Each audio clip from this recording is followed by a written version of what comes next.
So this year there were 4 seasonal events to come to Destiny 2, Guardian Games, Solstice of Heroes, Festival of the Lost, and of course the most recent one, The Dawning. I'm going to be talking about each of these events and ranking them from best to worst. Events this year were very much a lackluster experience, but some did at least give us some decent loot. So let's take a look in order of appearance, all of the positives and negatives of each event. Starting with the Guardian Games. The Guardian Games were the Olympics of the Guardians, where players are able to earn and deposit medals in order to get points for their class. The class with the most medals at the end of each week was declared the weekly winner before eventually the final winner was revealed. In 2023, the Titans won the Guardian Games. Now enough about what the event is, what did it actually bring to the table? Well, the entire gameplay loop of the Guardian Games was to complete bounties, dunk medals, and do scored strikes. This did give us strike scoring in the main game, but the gameplay loop itself was pretty boring. Nothing new was added, the weapons, the title, and the Taraxipos were pretty solid, and only having these weapons made god roll farming significantly easier than other events.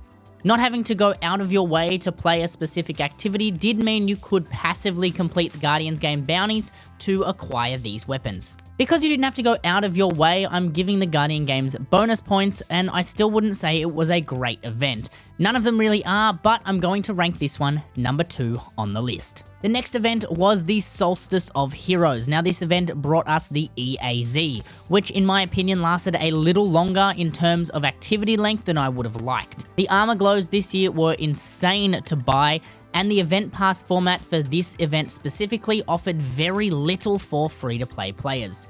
This year, if I do remember correctly, you couldn't actually earn the color glows, you had to pay for them with either silver or bright dust, which left many newer players unable to get the glows with bright dust because of their high price. The weapons in this event were subpar at best, nothing memorable came from this event, and so for that reason I'm putting Solstice of Heroes at the number 4 spot, being the most unenjoyable event this year in my opinion.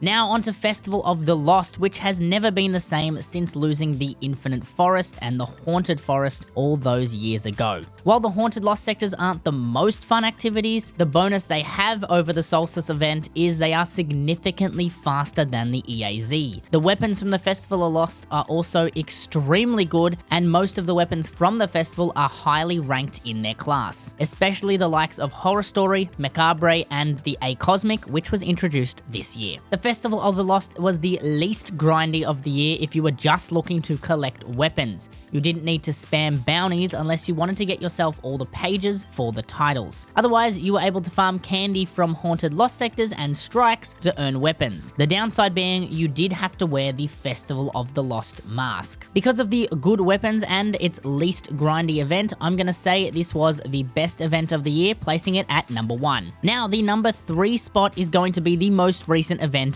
The Dawning. Now the only reason this isn't at the number 4 spot is because the weapons from The Dawning are significantly better than those from the Solstice event, which makes me want to put it over it. The entire concept of The Dawning is to bake cookies. Now while this is quite a boring concept, the positive side is you don't need to do any specific activities. Just defeat enemies in specific ways to get ingredients, bake the cookies for the NPCs. Now this makes getting weapons reasonably quick, and the Dawning weapons are fantastic. You can check out my videos in the cards for a full breakdown of each of those weapons god rolls if you've got a few sitting in the vault now that the event is over. But that's why it takes the number 3 spot. And that's all, that's my list. Let me know in the comments what you would rank these events and why. I hope you have enjoyed. If you did, make sure you leave a like or even a cheeky sub. If you want to connect with me, my Twitch, Twitter, and Discord are all in the description below. And until next time, I'll see you on stream.